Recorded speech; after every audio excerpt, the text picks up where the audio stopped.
So thanks for everybody for being here tonight. We are going to be doing a bit of a retrospective deep dive on this amazing production that all three of you were on. We actually, it's great because we have people from different sort of layers in the animation organization as to how, like we can get a good look at what goes into making a film like this, what are the specific roles, and talk a little bit about what that is like, kind of what those individual experiences were like. So let's first just do a quick kind of introduction around the table, and then we'll cut back in and I'll throw some topics at you. So we'll start with Ted. Ted T. I was animation director on Nimona, and I'm also global head of character animation at DNEG Animation. Awesome. Jen. Hey, Jennifer Harlow. I was one of the animation supervisors on Nimona, and currently one of the animation supervisors on the feature animation side of DNEG. Very cool. Val. Hi, my name is Valerie Lim, and I am a senior 3D animator on Nimona. Awesome. So as you can see, we have three very different perspectives on this production. So I'm very curious to see what the making of this film looked like from those very different perspectives. I'm sure there's sort of nuanced details. Obviously, it's an amazing production. I full transparency, I didn't watch it until like a couple days ago, just because I've been extremely busy. But I'm glad that I did, because it was obviously very, very good. There's a reason why it's doing so well right now, and people are kind of losing their minds over it. Thanks, Brent.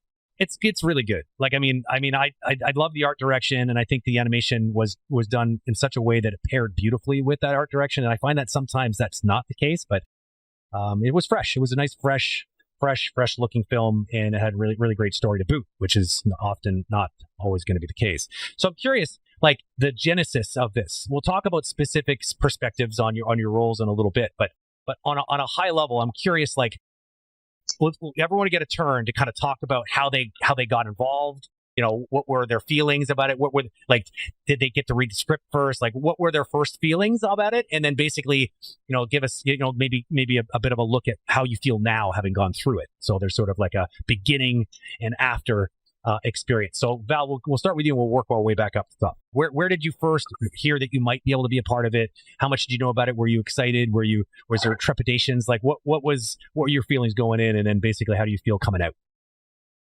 The first I heard about it was from Ted, and when he told me about the premise of the show, and I already knew about the webcomic as well. I'm a queer person, and growing up queer, we didn't often have a lot of queer influence. So the fact that I got announced by Ted that I was going to be an animator on this show was a dream come true. Like, I animate because I want to inspire, and I'm really hoping that this movie can inspire people to be themselves. Like, I guess, like, basically probably one of the most personal projects you've ever worked on. Absolutely. Yeah. So, like, what did that do as far as your drive on the project? I mean, I would imagine that was because not every day you get to work on something that is like meaningful on that level. Like we've all worked on great projects where we just love either the story or we love just the animation style, or it just feels very challenging. We have a lot of growth, but this one, obviously there's a narrative here that kind of transcends all those things and becomes very personal. So like maybe share a little bit about, I mean, you already touched on it, but like, was it difficult at times because of that proximity to your own personal story? Absolutely, because I wanted it to be perfect. I gave everything I could. I made sure that I pushed this as much as I could to really bring out the story. So I would go in, I would reshoot references. If one frame wasn't, perfect, I would animate till perfection because I cared so much about the project. It touches so deeply for me because, my friends, my community, myself, we never really had a lot of queer representation, especially not in animation film. And so thinking about them throughout the show just made it so fun to work on, just made it so important to work on. And I actually even got to screen the movie with them on the premiere. And they were all in tears, and they just couldn't believe that finally this was being made. Yeah, I'm sure that's exactly how it felt. You probably had to pinch yourself even. Yeah, I did. Yeah. Hit us with your personal journey. I want to hear all about it. Yeah, like Ted had shared the news about Nimona. I remember the first real punch of the show was watching the animatic and like seeing the writing and the characters and the world that was being built. And I was very glad my camera was off because I was absolutely sobbing. Along with the second time I watched the animatic, like every single time it just punches you in terms of that story of how the story was able to convey that alone, like feeling like the outsider, and trying to just find that community and belonging somewhere. Like, and again, like the characters are so rich and the writing is so much fun that as an animator, that mode in my head just itched to see what was going to be coming. In terms of just the material to work with and the kind of fun and the range that the team would have. Ted, so this is not your first time interacting with these two lovely individuals. So Nope. it's something interesting going on there. The sort of the godfather of animation here in Montreal, basically putting the old band back together. So I mean, let's talk a little bit about, like, you know, obviously you seem to be the common element here. both were told about the project by you. So I assume that you were probably in a little earlier on this. So what did it look like? How did you ramp up into this and get wrapped up into this amazing film? Well, technically, I work on a global level, not a show level, and we were sent the animatic to check out, and I'd heard about it just through people that were working at Blue Sky, friends of mine, and I remember we were very, very busy as usual, and I couldn't check it out when they sent it to me. A couple of days later, I tried, but it was a Friday, and I was like wiped. And then so I watched it on Saturday morning, and I couldn't stop thinking about it. Like literally, I could probably look back on my calendar to see what day that was, but I haven't stopped thinking about it since. And it was one of those things where you see it, and excuse me, and I saw it from many standpoints. I saw it from an animation standpoint. You've worked on a lot of features, and it's not always the case where you get great writing. Um, that gives the characters a great deal of depth. And so I think a lot of animation teams are restricted in what they can do as a performance because you can only animate as far as the script is going to take you. Otherwise, you're overdoing it and you overcook it. So even if a really capable team is sitting there at a studio, any given studio, and you don't have the material or the style is meant to be really cartoony, you can't go there. And it happened to be incredibly profound. And over my time being in Montreal, I've built up these ideas and theories that I wanted to try in terms of performance and animation. But unless the material's there, it just stays a theory in your head, trying different acting choices and, trying to push animation further. And that's hard to do at this point because everyone's so accomplished and technically so facile and, at such a high level execution if you're talking about the big three. Um, but that was it from an animation standpoint. But from a personal standpoint, as a cis guy, I could relate to it from a level of acceptance. I felt that. Like, I was very bullied as a kid, and I understood what it meant to be ostracized and outcast for being Chinese, being very, very heavy when I was a kid. And so I related to that, but also to a lot of my friends, like Val, and and I was like, wow, what a special way to represent that community. And it was told in such a genuine way, in such a natural way, where obviously flying the LGBTQ plus banner, but without flying it in your face. I Really, that's the right kind of movie to basically change minds. It's not, don't beat people over the head with it. Just make a beautiful story that just happens to involve, people from like marginalized communities. Like, that's how you do it. You don't. Well, and also too, I think the key to it is, and ND Nate wrote it without the intention of making it focused on that, and yeah, and also too, I think uh, our characters aren't struggling with their identities in their community. It's just part of their community. And so I think it's able to be really, they fit very seamlessly into the storytelling. So they're just struggling as human beings. And so I think that was a really terrific thing. But then back to the team here.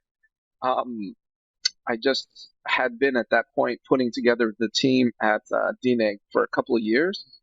And, like you said, there's an obvious pattern that I love working with certain people, and if this show is going to be there, I'm going to pull the best that I know and the best people that I know, because if you have an individual who's got a kick-ass demo reel, but they don't reflect almost the values of being very open emotionally and giving your all, your animations, I mean, just my theory, it's going to feel very on the surface. And we couldn't do that. Everyone needed, no, you just can't. And whether it's a comedy scene or it's an emotional scene, it's so layered that none of it is a separate element of Nimona. Like, they're all authentic, genuinely woven parts of her layers. So I needed real caring people who cared for one another and cared for the material. So that's how it went about. Yeah. No, both, Jen and Val, they're obviously both very amazing human beings. So it would make sense they would be on the list. Funny, because you talked about the writing and how truthful it was, like how genuine the characters were, and how that's so rare, as writers are often trying too hard to like find funny gimmicks, and they're often just trying to stand out in some way, and as opposed to just focusing on just being genuine and being very, very real and down to earth, and making sure that these characters resonate on a very, very human level.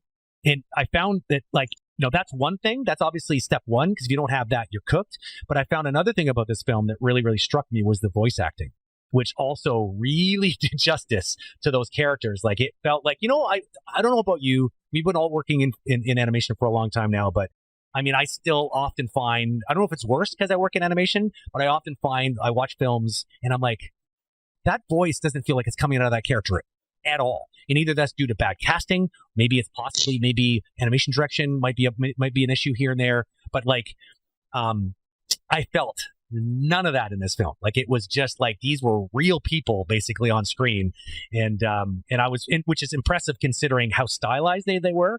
They just, I don't know. So so let's talk a little bit about the voice acting just for fun, because Val, was there like any standout moments in the movie with sort of the voice performance that you felt like kind of stick out in your mind, that like maybe one of your shots that really kind of touched you with the acting? Oh yeah. Well, first, Eugene Lee Yang, like, when I knew about the fact that he was gonna be, Ambrosius, I knew it was perfect. And the fact that they modeled also the character to be Asian was such a great representation. I absolutely loved it.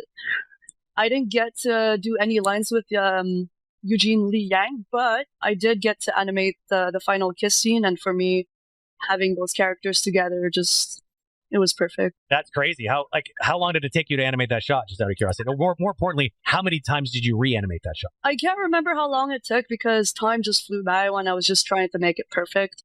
For me, it was such an important shot that I just took as long as I could to make sure everything was perfect, obviously within the deadline. But we reshot that ref so many times with my partner. So, and I'm just so glad that, I got to shoot ref with my partner, also queer, and queer representation for that shot. And also my lead, Alexa, is queer. So amazing. It's like the planets were aligned, basically. Jen? Sweating bullets over here. But I mean, it comes down to that range. It comes back to that range. So, like, the voice acting itself, like any of the characters, you can find all of their just like that voice beneath them was so genuine, but just the range, like directors, like that actress, her voice was so cold. Like, you'd get goosebumps when she was starting to show that villain side of her, or even when she was warm, and then you kind of realize where she's going. You could feel those layers underneath. And then same with Nimona, like her when she was really amped up and like, did they let you keep the old one? Into like her really heartfelt moments. Like, it's, again, so much fun. And then all of that fed into even the rig testing and like making sure that everything that was being built up for those shots could live up to that range, whether it was a really sincere, this character is at its most raw level, there's no mask, versus the ones that are really entertaining and really, really funny as well. Yeah, I don't have a favorite. It's just everything. Brett, in terms of structure, Jen was actually the second animator on the show. So I had two soups. And so Jen's been on it a long time, and she was super pivotal to working out a ton of rig stuff and just constantly helping people in the background. Indispensable, and just everyone just felt protected and supported by Jen all the time. Don't you wish that all productions could be like that, where basically you have enough time to have a good experience on the floor, beating the crap out of the rigs and really making sure? Well, I never said that we had enough time. Okay, let's not get ahead of ourselves. Yeah, that's a mythical part of this, but yeah. But you need those people even more when you don't have the time. Absolutely, 100%. Because now time is so precious that you have to be basically full time and space and be prepared with no time, and have that kind of experience to basically almost be clairvoyant to know where the problems are. Yeah, I know it makes a big difference. I've been on a couple productions where it's just so notable, the quality of life of the entire production on how you play out the pre-production. And it's amazing how sadly that's a difficult thing to secure, even though this industry is getting to the point where it's pretty mature, but yet this is still something that needs to be fought for. But you know what? I guess that's just our lot in life, to always be in that position, because it's show business, Brent. It's not show art. So, say that again. Sorry. It's show business. It's not show art, right? Exactly. Sometimes I feel like some studios find a really good balance with that. You know what I mean? Like I think there's always going to be that sort of that balancing act, that tug of war. But sometimes some studios, it's a little lopsided. So well, and I think you're right. And I think a project like this, do you not take it because it's got a shorter schedule? It's impossible. You see it, and it's not even about getting the job. When you see the animatic, that's you're done, Brent. Like the impact. And is it going to get released? Do you think? Is the public going to one day be able to see this amazing animatic that you're talking about? Because I feel like they need to see it.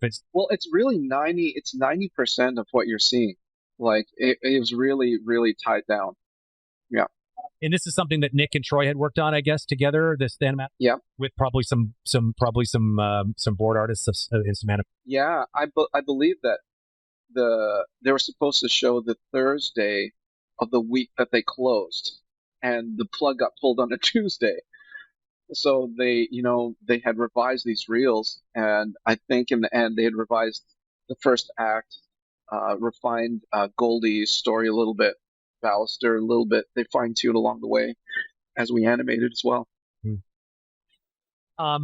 So let's take the time that we need to take to throw some praise in the direction of these amazing directors. I actually know Troy. He went to Sheridan, like I did. Well, you went to Sheridan. Yeah, I did not. No, they turned me down. No. Yeah. Well, who's laughing now, huh? No, it's not about that. It's not about that. I mean, it's just, it just goes to show you that just where you think your life's supposed to go, life has a way of taking you where you should be instead of where you think you ought to be. I think that people find their way, right? But I've seen a lot of people basically be crushed by a decision like that, but you obviously didn't let that happen. So I don't know. I got lucky. Yeah. So Troy and I, like he was a couple years ahead of me in school, and I remember this one. I don't know why I always remember this, but I remember house sitting and cat sitting for him once. I'll never forget this because I lost this cat, and I was like, and he was like an animator, like a senior level animator at Disney Toronto at the time. And like he was basically friends of a friend, and always the nicest of guys. He's like just a sweetheart. He's a good human being. He's always been on the top of my favorite human list. Couldn't happen to a better guy that he's so successful now, making such great films. But I'll never forget the dread that I felt when I had to tell him that the cat. It's so funny because I was like, how do I tell this person that I lost the cat? And he's like, Brent, don't worry about it. It's all good. Just check. He hides inside the television. This is how old the story is. It was like an old cabinet television, like an old wooden one, where basically this way before predates like flat screen televisions. And sure enough, the cat was in there. So. Oh, so it wasn't like Meet the Parents. You didn't have to go to the pound and find Jinxie and like pave the tail of the cat. But I dodged that phone call for days. I was sweating bullets for days hoping the cat just never came up for air. I don't know what the hell. It's That's a great story. Troy and Nick, what was that like working with? Like it's funny because I feel like this is not the first time Troy has co-directed. Did he co-direct with Nick? Spies in Disguise. These guys are like the dynamic duo. Well, and you know what? The thing is, they were so proud of that show, and because of scheduling, I think they ended up having a Star Wars film put on top of their release for Spies. So that's not ever something fun. But again, like it's the myths, the different stories of Nimona are just gonna keep going out there and seem like fake at one point. But every encounter that every one of us has had on this movie has to do with a great deal of truthfulness and emotion. I met Nick and Troy and had a conversation with them for about an hour just about the film and how we felt about it. And that's the first impression I had of them. I didn't know either of them like you knew Nick. I had Troy. And I left going like, they just were completely 100% honest with me. And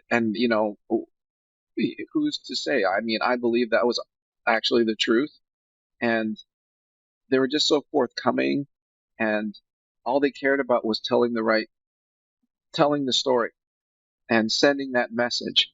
And it wasn't about anything else. And that's all I cared about after having seen the animatic. And I knew my crew could pull it off, and all I said was like, look, I believe in them. And if you end up going with us, and we're not going to let you down. And that's as much of a sell job as I did. The rest of the hour, we were just talking about the characters and what it was about. I'm asking them how they feel about it. Like, what's their investment in it? Like, what were they looking for? And after that hour, I was like, whoever gets the show is going to be super lucky. Is exactly what I thought. It's like whoever gets it, because the rumor had it that another studio was already kind of a shoe-in. And so, we were just like, I was just happy to meet them. I felt right after that it would have been great to work with them because, and Nick has a sharp tongue and a funny and a quick wit. And he'll say whatever's on his mind, but it's really to disguise a heart of gold that I don't know if he wants people to see that much. And Troy just has an open heart of gold. So I think like that's kind of their style. But in that 1 hour, he was just himself, and that both of them, if you think about them from a position that they're in, they're trying to find the right shop. It's come back to it's starting. The embers of it are coming back to life. You're nervous as hell, right? And you're getting a second life. You don't want you can't blow this. And yet, what were they? Instead of being like coy and kind of like interviewee and cards to their chest, they were the opposite. They were the opposite. I mean, I don't know, Jen and Val, what was your experience with them? How did you feel they were? I can let Jen talk first.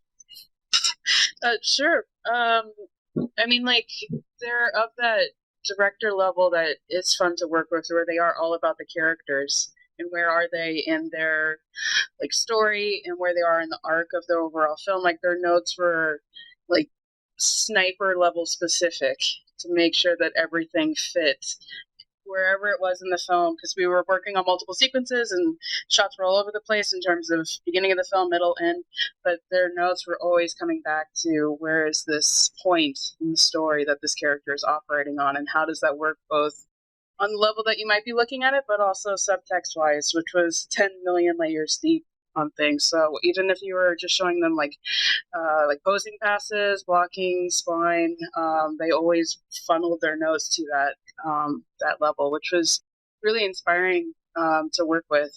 Like the drawovers, like everything was always tailored to just pushing that idea too. And they were very supportive of what the animators were bringing in terms of just what they were finding inspiring in the shots they were working on too. But always making sure it fed into just that arc and the level that they were always operating on. Well, really quick before you give your perspective. Sure. Does Nick also have an animation background? Yes. Mm-hmm. Oh yeah. Mm-hmm. Yes. Who are highly invested in like the art of characterizing, and they're both very genuine people, basically piloting this very genuine story. Like, I mean, it's like the planets were truly aligned on this, and then basically found a group of amazing human beings that were also genuine and wanted to give their sort of their best foot forward on this to just kind of seal the deal. I mean, this doesn't happen very often, I don't find. No, Sounds a little kumbaya, but yeah, it was like that. It truly was like the stars aligned. Every time I watched a movie, I feel like I'm crying throughout the entire movie, not just like the moments where you're supposed to cry. I'm crying throughout the entire thing because I'm rethinking about my experience on this movie. I was actually really scared to meet the directors because who am I? I'm just an animator. And when I got to meet them, they were so real. They were so kind to me.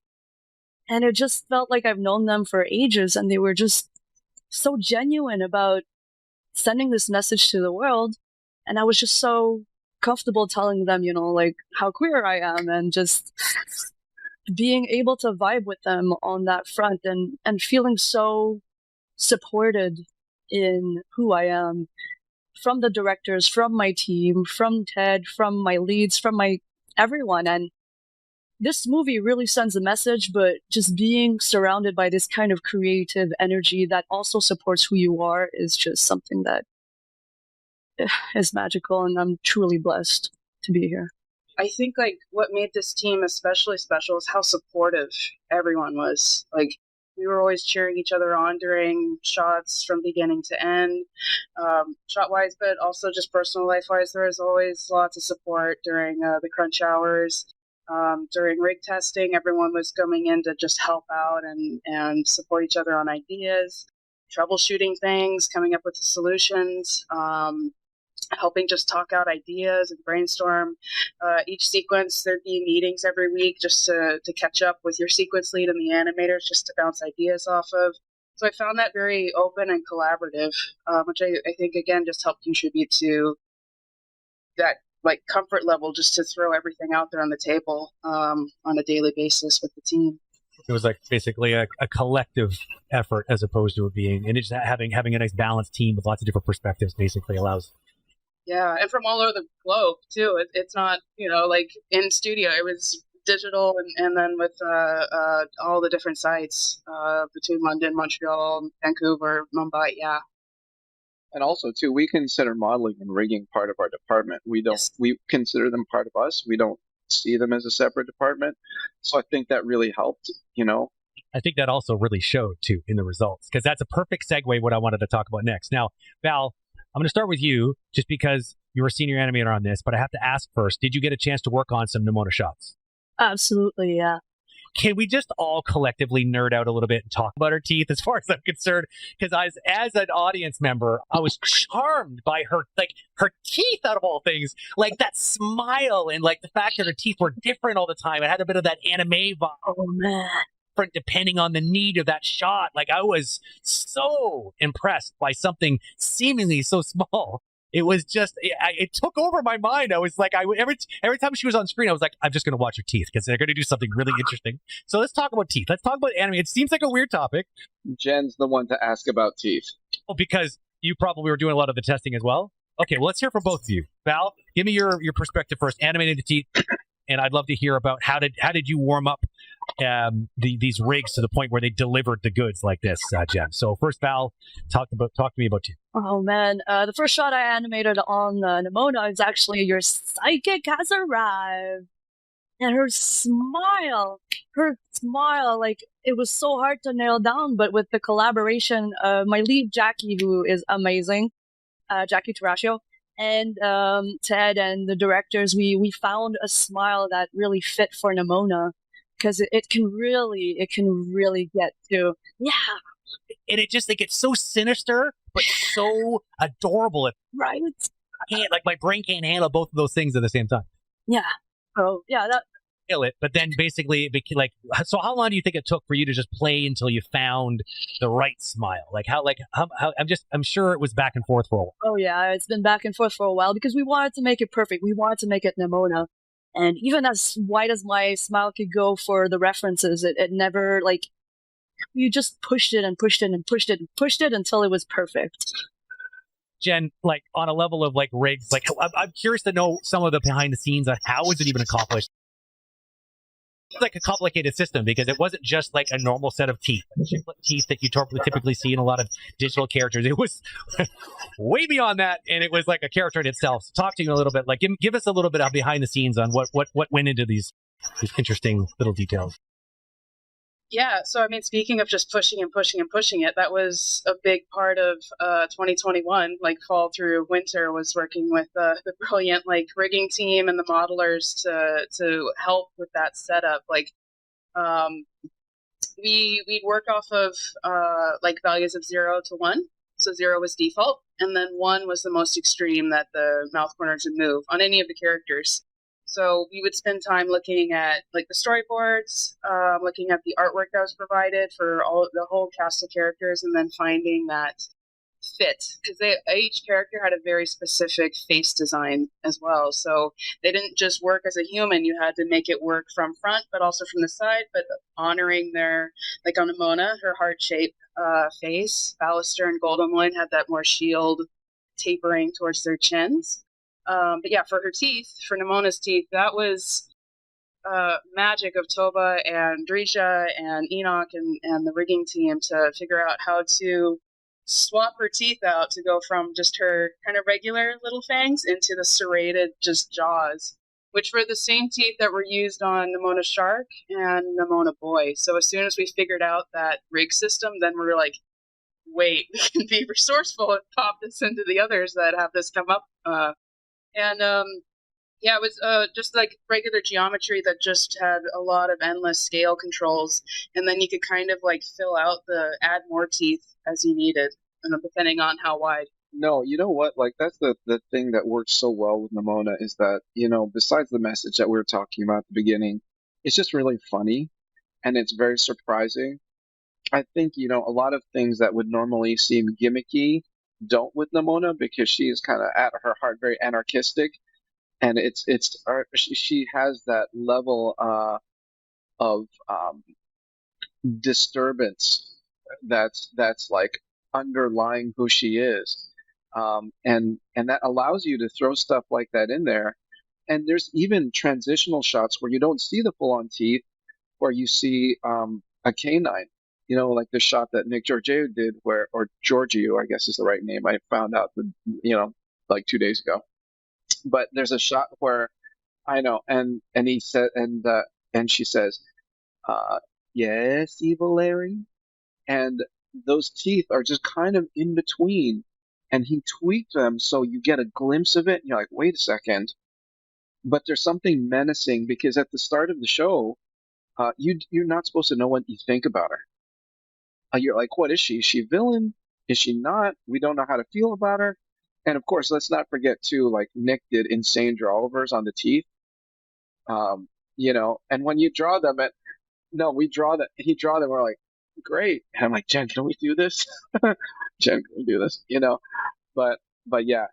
Well, it paid off. And I don't know, like, it's so funny. Like I really found myself just beside myself, like being aware that I was so absolutely obsessed with those teeth. It was a joy every single time they were on screen, and there were so many of them, so it was always a good eyeful. Yeah, it's true. She was really like the embodiment of like chaos, right? Like, so she was very well acquainted with chaotic energy, and her whole character, her personality, her animation, her model, everything about her really just resonated that. And yeah, that's funny.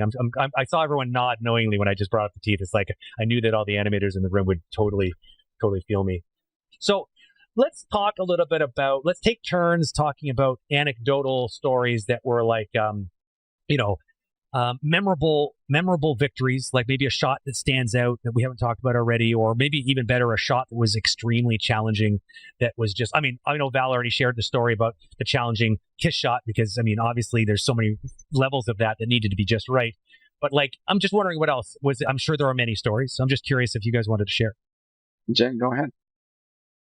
Yeah, I mean, every shot like had its highs and lows to it. I wouldn't say there was an easy shot, honestly. Like one of the shots I worked on was a back thing shot, which everyone usually just kind of is like, oh, characters back to camera, whatever. But on this show, it had its own process of getting it. It was when Nimona, one of the first times, kind of Nimona shows her less gremlin chaotic side and is actually being very genuine with explaining why she's coming to Ballister. Why is she like coming to his hideout? And she's saying like, because I'm bored. And then she drops that and then goes into her genuine because everybody hates you too. So even a little shot like that had so many layers to it to get that right amount of subtlety to her. Even just the amount that you would just see at the side of her face and her eyelash would all feed into that completely. Mm-hmm. Yeah, completely. I would do it, but if my headphone would get pulled out. But yeah, it was completely back to camera. And even just the shape of her back, like all of that was very specific and very tailored. But then like speaking from just having worked on Nimona's face for months, like I remember like Alexa's shot of did they let you keep the old one? Like that shot where she just goes full range on her face. That was one of the very first shots that Nimona was speaking and going full range on. And then Val's like, your sidekick has arrived. Like those shots, being from the sidelines were just so exciting for me to see come along. And to see that hit the mark and feel that energy that of hopefully the animators having fun working on the rigs as they were being devved at the same time during their shots and getting those shapes working and everything. So yeah, I mean like like the dailies both with the directors and then our internal dailies were always so inspiring to see just everything coming along during the process, from Nimona herself to Ballister to director, Shadow Creature, like the whole cast. I don't think every shot to me was a new experience because, having mapped out the film entirely prior to the start of the film, but from each character in each sequence to find their emotional floor, their internal and external feelings, and then overlapping them to see how the dynamic worked. The thing for me that I wanted to make sure we did was to make sure the character stayed consistent and the quality stayed consistent. And it was strange because I'd come at it from a very technical perspective. But at the end of each night or early in the morning, I end up going through a bunch of shots and I just found myself watching them and just, like grinning and saying someone's name that animated the shot, and I can't be that way in dailies. We have work to do. But I just think to me, feeling the animators grow is that they grew because you don't get shots like that are pulled back and just fit into the slot they're supposed to unless you're really trying. It's hard. It's hard because you're like, some of these are very demo real-ish and some are not. And so the fact that everyone not only accepted but really embraced whatever they had made me really proud. I don't know if that's an anecdote, but that's something consistently that you don't think you can sustain because the effort, the care, and let's not lie. There's a lot of my expectations are very high, and it's not easy to work around that. But everyone exceeded what we thought we could do, and I think with the exception of like 7 shots that I'd want back, on like 1,500 shots, that's pretty okay average. Love that you have a very specific number. That there's like these 7 shots that there are, but you know what? But you know what? That's not really on them either. I think that all those shots were compromised by time and complexity. So as much as I would like them back, I don't think I think because it's my job to be aware of all of them. I notice, but you know what? I saw a lot of people go through highs and lows on the movie, and everyone's always like, I don't know how I did. I really don't. And everyone else around them's like, it's beautiful. You're kidding me, right? And everyone felt that way. And Nick and Troy were so supportive. I guess my anecdotes would probably go to a side that no one knows about, which is my conversations privately with Nick and Troy. And this is something that'll never probably be said elsewhere because there's no reason for it to come up. But we've all seen how things work, and on a crew there'll be a disparity in different levels of experience. And directors often take note. And on other shows I've been on, they discourage certain types of shots for certain animators. Nick and Troy, and this is like, honest to goodness truth, never once behind closed doors and just talking to me ever disparaged one animator or ever told me who and who not to cast to. Never once. And them, I'm sure, because they're both animators, right? So they're exceptional animators, and I think it was more trust than restraint, because believe me, these two guys, they're also going to lay down the law. They don't need to restrain, and they wouldn't restrain. I've seen them unrestrained in a professional level, but I think they just built that trust, and but that gave me confidence in them in turn. And there were some shots that needed to be recast, and I would be the first one to call it, and they'd be like, "Yeah, cool, yeah, we're good with that."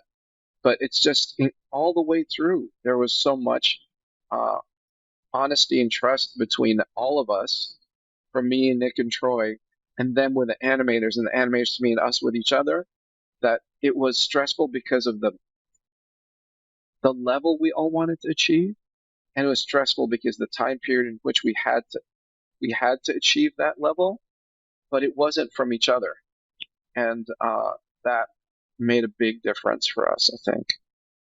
It's interesting that you connect the two very, very important topics and how they correlate, but that idea of how trust leads to confidence, and how important that is to have your team confident, because if they're second guessing themselves, they're going to play it safe and they're not going to take any risks. And without risks, obviously we all know that you're going to end up with a vanilla project, even though I actually really love the flavor of vanilla, but that's beside the point. The point is that it does require a culture of trust to really, really, truly transcend and make something exceptional, in my mind. So it's great that they were able to instill that kind of culture on the team. And I wonder if that was calculated or if that's just the way that they're built, or maybe a bit of both.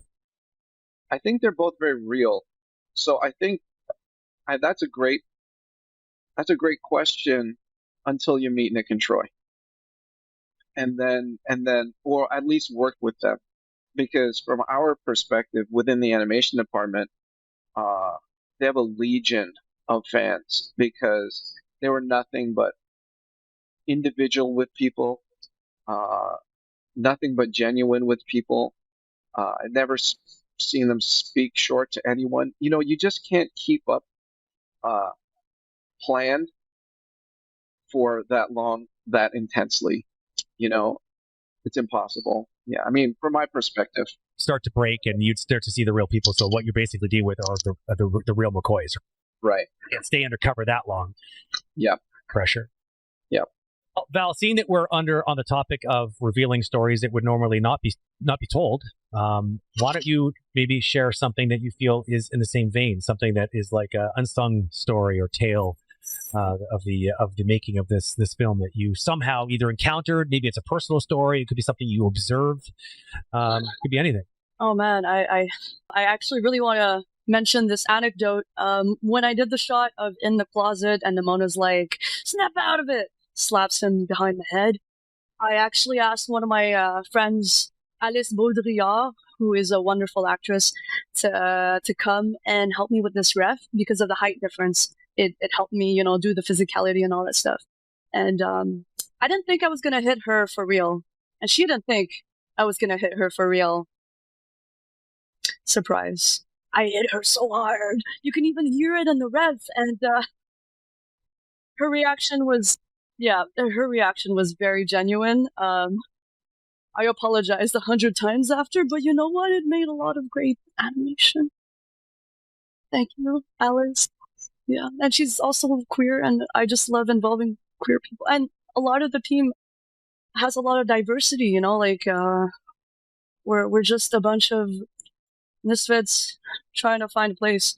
But it feels particularly in line with the vibe of the film too, right? Like it's oh yeah, mistake. I feel like there was that's just, I think, probably good casting at the end of the day, having a group of people that are the motley crew, right? People that are just very different, but together they're, the sum is greater than the parts, right? The casting is solid. Thank you, Ted. Like casting of the talent making the film, the animators, the supervision, and the acting, the voice acting, like all across the board. So good. Even the reference actors, by the sounds of it. Yeah. Being punched in the face is pretty exceptional. And the closet where she's like, "Promise you're not going to freak out." Yeah. Yes. You're not going to freak out. That, oh man, it's so fun. It's like everybody. Dominic Otadi did those, and also Vera Swan did some of those. Yeah. Promise. Those are great. I think one of the topics that really struck me the most was when Nimona was saying, like, I don't know what's scarier, people wanting to harm me or me wanting to let them. And I think that speaks on such an important level. I think mental health isn't spoken about enough. And in the community, when you're marginalized, you start feeling like you are the problem. And just the final shots with her and Animator also by François Bandil are just amazing when she is going for something that can resonate with so many of us, like self-harm and all that stuff. I think it's so important to take subjects like that and to talk about it. I get teary-eyed every time I talk about this, but yeah, having that showing with my community and just like seeing their reactions and silence and the sniffles. No one wants to show you that they're crying. I think it showed how a lot of us in a marginalized community and the LGBTQIA plus community have gone through like ideations of that because we feel like we're the problem. And it was kind of like a closure when Ballister, stopped Nimona and said, "I see you. I hear you." And it was just like such a beautiful moment. Sorry, I'm getting a little emotional. You could cut this out. What happens when you wear your heart on your sleeves, Val? We talked about that. I know. I think we are going to wrap things up. I really, really, truly enjoyed talking about this. I loved the film, so it was really an honor to be able to, pick your minds on what it was like, what your experience was like. It sounds like the experience of making this film was equally as awesome as the experience of watching it, which is a very, very nice thing to hear. I would hate to hear that it's always sucks when you watch something you really love and then you hear that it was just a mess and people were just miserable. It doesn't sound like it was easy. But it sounds like it was rewarding at the very least. So I think maybe the last thing I'll say is that a lot of anyone who's worked on a lot of features, everyone's always really talented. Everyone always works really hard. Everyone's trying to make a great movie, but it doesn't always come together. And you're kind of left scratching your head, going, "Well, you know what?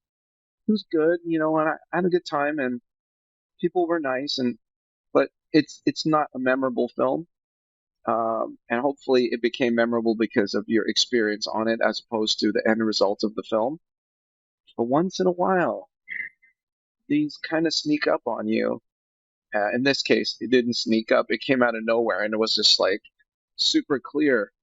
But for everything to carry through like it did and end up with a result that seems that people really love. I mean, I don't know if it's quite fair for Jen and Val and myself to say objectively because we were in the film, but it seems like from what people's reactions have been, it's really great that everyone's passion for it showed through and it just translated to people really just being surprised by the film and how it impacted them emotionally and entertainment wise. A lot of people just love the movie.